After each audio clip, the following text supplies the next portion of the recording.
Le crânio-pharyngiome, donc la tumeur cérébrale, impacte ma scolarité, mon cursus et ma vie d'étudiant au quotidien par la prise des traitements que je dois avoir constamment avec moi et la réalisation des injections. Ça limite, on va dire, mes déplacements, mes voyages, et donc je sais que je me mets des barrières à ce niveau-là, puisque je sais que certaines choses ne pourront pas être possibles et je sais que je n'aurai jamais la vie de Mike Horn.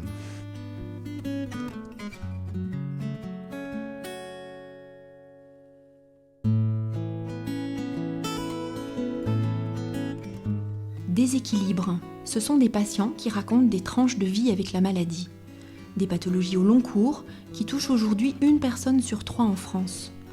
De l'annonce douloureuse au poids des traitements, de la charge mentale quotidienne au regard des autres, de la manière de concilier vie professionnelle et vie familiale, à travers leur voix transparaît une expérience unique de la maladie. Ce podcast vous est présenté par l'Unité transversale pour l'éducation du patient du CHU de Besançon, en partenariat avec France Asso Santé Bourgogne-Franche-Comté. Les récits que vous allez entendre ont été recueillis par notre équipe.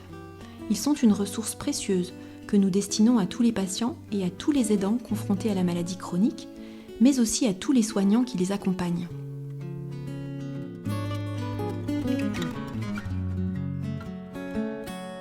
Dans cet épisode, vous allez rencontrer Antoine, un jeune homme de 20 ans qui vit avec 2 maladies chroniques. Il explique comment elles retentissent sur sa scolarité et sur sa relation avec les autres, mais aussi ce qu'il en tire comme force. Je m'appelle Antoine, j'ai 20 ans et j'ai été diagnostiqué à 8 ans en 2012 d'une tumeur cérébrale dénommée scientifiquement un crânio-pharyngiome. Et il y a 4 ans, j'ai également été diagnostiqué d'une maladie digestive, une maladie des intestins et du côlon, une RCH, une rectocolite hémorragique. À la rentrée, j'avais fait juste 2 jours de classe, à l'époque en CM1 il me semble, et ça s'est déroulé très rapidement parce que par la suite j'ai enchaîné les examens, une IRM, et le diagnostic est tombé. Et 1 semaine plus tard, je pars à Paris pour justement être opéré à l'hôpital Necker. Et donc cette année scolaire a été fortement perturbée entre l'opération et quelques mois plus tard, je subis de la protonthérapie pendant 7 semaines. Et donc j'ai quasiment 2 tiers d'une année scolaire qui ont été interrompus. Donc forcément, le milieu change, on n'est plus avec des enfants, on est beaucoup avec des adultes, on n'est plus en cours. Sachant que durant mes périodes d'hospitalisation et de traitement, il y avait l'école qui était dispensée, donc, en l'occurrence à l'hôpital Curie à Paris. C'était uniquement quelques heures par jour ou par semaine, tout en restant très très libre. Comme j'étais l'enfant malade, on faisait beaucoup de choses pour moi et on essayait de me rendre le plus heureux possible, on me faisait faire beaucoup d'activités et j'ai eu de la chance à ce niveau-là de découvrir beaucoup de choses, des choses que je n'aurais pas faites en temps normal si j'avais suivi une scolarité normale comme la plupart des jeunes. Pour mes camarades de classe aussi, c'est un bouleversement, et pour mon entourage, mes amis, les amis de mes parents, c'est quelque chose qui nous a bouleversé toute la famille. Et donc j'ai eu beaucoup de soutien, que ce soit de la part des amis, de mes camarades de classe. J'ai reçu des lettres, des enveloppes, des mots, des photos. Ça a fait beaucoup de bien, donc que ce soit de la part de l'école, du périscolaire, des amis de mes parents. Et j'ai aussi eu beaucoup de visites à l'hôpital à Paris, à Necker, durant mes 2-3 semaines d'hospitalisation, avec de la famille, des amis qui sont montés parfois spécialement sur Paris pour venir me voir et nous voir avec mes parents pour nous soutenir justement. Alors ce qui change avec ma famille après la découverte de la maladie, c'est déjà toute la prise des traitements, la prise de rendez-vous, aller au rendez-vous. Donc ça demande beaucoup d'adaptation pour mes parents dans leur emploi du temps, et moi aussi de louper de nombreuses journées de cours pour aller à Besançon à l'hôpital, mais aussi aller sur Paris pour justement les rendez-vous plus importants avec le neurochirurgien par exemple. Donc ça modifie ce quotidien-là.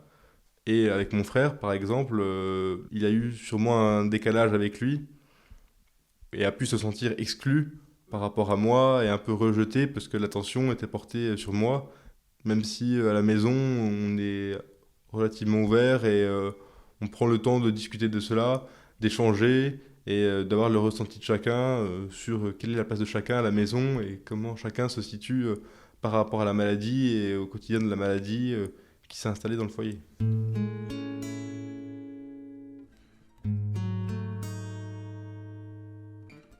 après l'opération et après les séances de protonthérapie.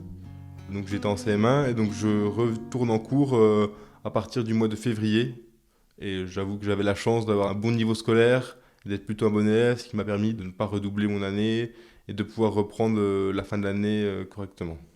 Cette immersion dans le milieu médical avec des adultes pendant plusieurs mois, ça m'a rendu plus mature, ça m'a fait voir un autre monde que je ne connaissais pas. Et j'ai sûrement perdu aussi certaines manières d'être qu'ont les jeunes enfants de 8-9 ans. Et c'est ce qui fait que j'ai eu un certain décalage après dans ma scolarité et le sentiment d'être différent par rapport aux autres.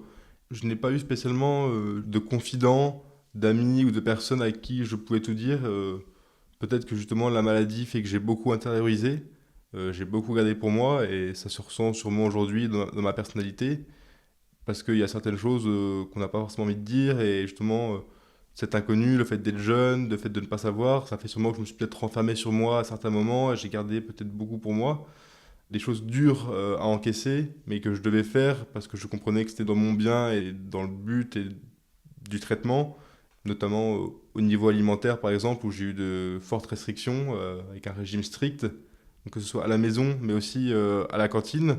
Et c'est là où ça peut être compliqué parce que je n'avais pas forcément la même assiette que mes camarades, des portions plus réduites, où je n'avais le droit qu'à 800 kilocalories par jour maximum, donc ce qui fait très peu pour un enfant.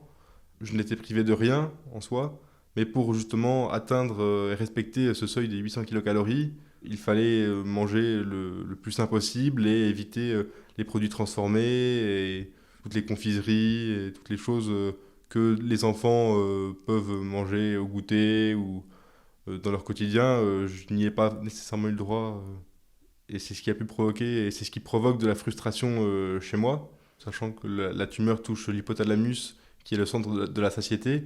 Bah, j'ai une relation avec la nourriture très compliquée parce que donc, justement cette frustration et cette privation entraîne chez moi une alimentation compulsive et avec l'envie de manger tout le temps, sans arrêt, sans limite, avec la notion de faim qui est très compliquée pour moi, que je ressens très peu.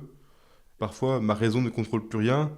En période de stress, en période de mécontentement, de colère ou ce genre d'émotions, j'ai tendance à me réfugier dans la nourriture justement. Et il n'y a pas un seul jour ou même une seule demi-journée où je ne pense pas à la nourriture, à mon poids et ma silhouette, qui est quelque chose qui me préoccupe aussi beaucoup.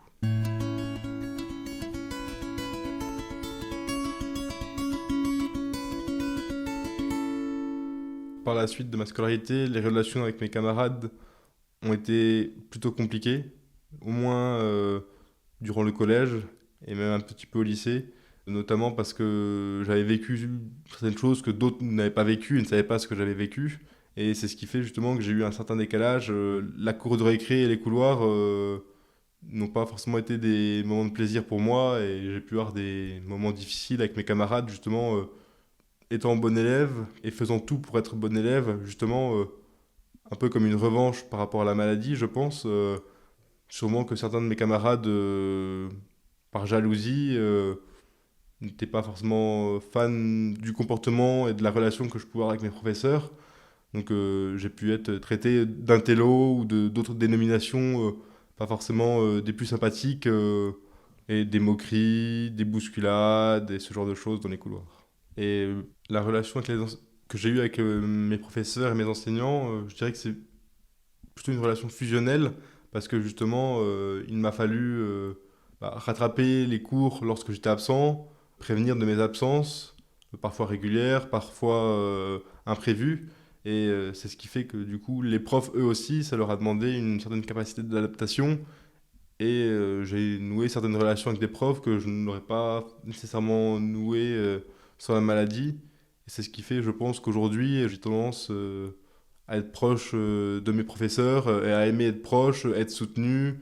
Et justement, dû à ce soutien que j'ai eu plus jeune dans le suivi des cours en lien avec la maladie.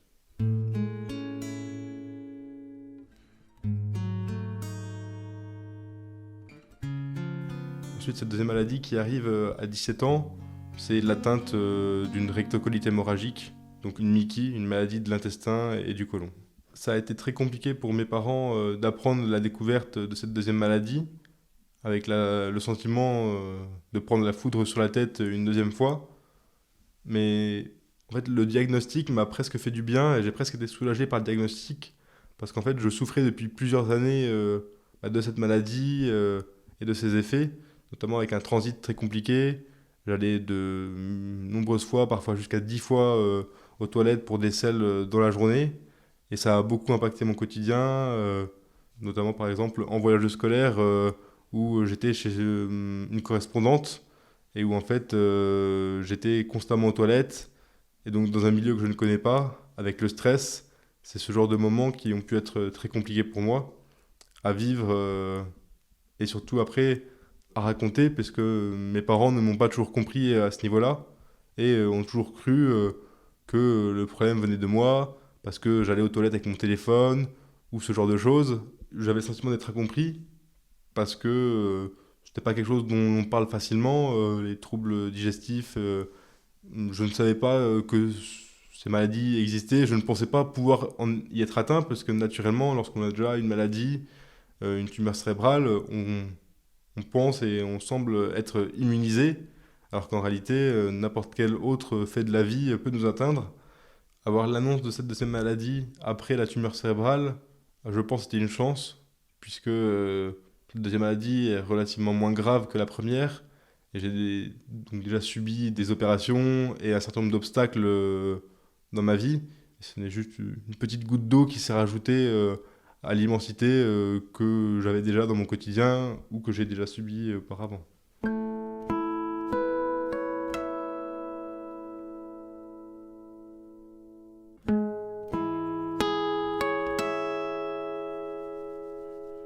Alors je pense que si je n'avais pas ces deux maladies, j'aurais sûrement plus de place à l'improviste et plus de place justement à la spontanéité dans ma vie. Et je vivrais peut-être plus les choses au jour le jour. Le crânio-pharyngiome, donc la tumeur cérébrale, impacte ma scolarité, mon cursus et ma vie d'étudiant au quotidien. J'ai eu beaucoup de traitements à prendre, que ce soit lié à toutes mes insuffisances hormonaliennes, mais également la prise de nombreuses injections telles que l'hormone de croissance pour pouvoir grandir, la puberté qui a été déclenchée par injection, et toutes ces choses-là, tous ces traitements, c'est quelque chose auquel on n'est pas forcément prêt, on n'y pense pas, mais qui m'ont beaucoup impacté, puisque on va dire qu'à ce niveau-là, je n'ai pas eu la même vie que les autres jeunes de mon âge, et actuellement, mon traitement pour soigner cette RCH, rectocolite hémorragique, c'est la prise de comprimés quotidiennement et également la réalisation d'injections que je fais moi-même toutes les 2 semaines. Donc c'est le côté un peu contraignant puisque 2 semaines ça revient très vite. Des injections à conserver au frigo. Et c'est ce qui peut être parfois un peu compliqué dans la gestion de mon quotidien en tant qu'étudiant avec des déplacements. D'autant que les deux maladies cumulées font que j'ai un certain nombre de traitements à prendre quotidiennement ou hebdomadairement. Ça fait que je dois toujours anticiper justement la prise de ces médicaments, l'obtention de ces médicaments, bien que j'ai l'aide de mes parents pour ça jusqu'à aujourd'hui. Et donc ça limite, on va dire, mes déplacements, mes voyages. Et je sais que dans les années à venir, dans le cadre de mes études, je vais être amené à partir à l'étranger. Et je n'essaye de ne pas trop y penser, mais je sais que cela peut potentiellement être un problème dans des pays où l'accès à la santé et à l'éducation n'est pas le même. Dès qu'il y a du changement dans ma vie, un changement d'études, un voyage, quelque chose qui n'est pas prévu, c'est ici où la charge mentale revient vite. J'ai le sentiment que ça empêche surtout ma vie de jeune adulte, puisque j'aime voyager, partir sur un coup de tête, faire de la randonnée, explorer, et je sais que c'est quelque chose qui est compliqué à prévoir, puisqu'il faut toujours que j'anticipe la prise des médicaments, l'injection d'hydrocortisone en cas de problème. Et donc je sais que à ce niveau-là, ça freine certains projets, certains rêves ou espoirs que je peux avoir. Et donc je sais que je me mets des barrières à ce niveau-là, puisque je sais que certaines choses ne pourront pas être possibles et je sais que je n'aurai jamais la vie de Mike Horn.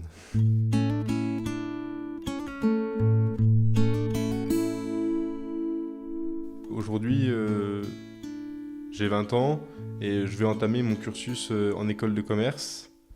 Donc pour 3 voire 4 ans d'année en école de commerce, avec après l'obtention dans l'idéal d'un master, avec pourquoi pas une hybridation des compétences, donc un master en management et quelque chose autour du sport et des organisations sportives. Ce passé médical m'a apporté justement une certaine maturité, une certaine sagesse. Je suis toujours dans la réflexion, toujours dans l'analyse, et c'est peut-être ce qui me fait défaut aujourd'hui dans ma vie de jeune étudiant, et qui fait que je contrôle constamment tout, et que j'essaie de tout contrôler. Parfois, cela peut m'attrister, mais je sais que ça fait partie de moi, c'est aussi mon identité, et c'est aussi en quelque sorte ce qui fait ma force. Donc j'essaye de ne pas trop y penser et de prendre ça plutôt comme quelque chose de positif. Et de toute façon, c'est quelque chose qui fait partie de ma vie, et donc j'essaye de pas trop m'accabler sur mon sort, puisque je sais que cela ne changera rien, donc je le prends comme c'est. Et ce que je retiens aujourd'hui, c'est tout d'abord, j'estime avoir de la chance, et puisque je mène une vie quasiment de la même manière que n'importe quel jeune adulte, bien que moi, au fond de moi, je sens que j'ai eu ce passé et qu'il y a une certaine différence, et j'ai la chance de pouvoir faire presque tout comme les autres, et donc j'ai cette chance justement de ne pas avoir de trop grosses séquelles et de trop gros effets secondaires dans ma vie de tous les jours. Et donc c'est là où je remercie mon entourage et le personnel hospitalier de m'avoir aidé justement à aller vers ce but.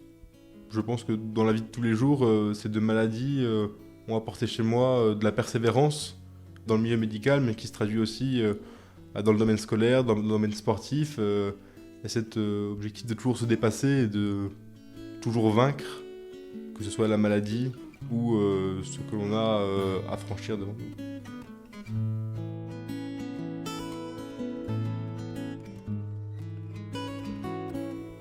Vous venez d'entendre le témoignage d'Antoine qui vous a raconté son histoire, la façon dont il a vécu successivement l'arrivée de 2 maladies dans sa vie d'enfant et d'adolescent et comment il en a fait une force.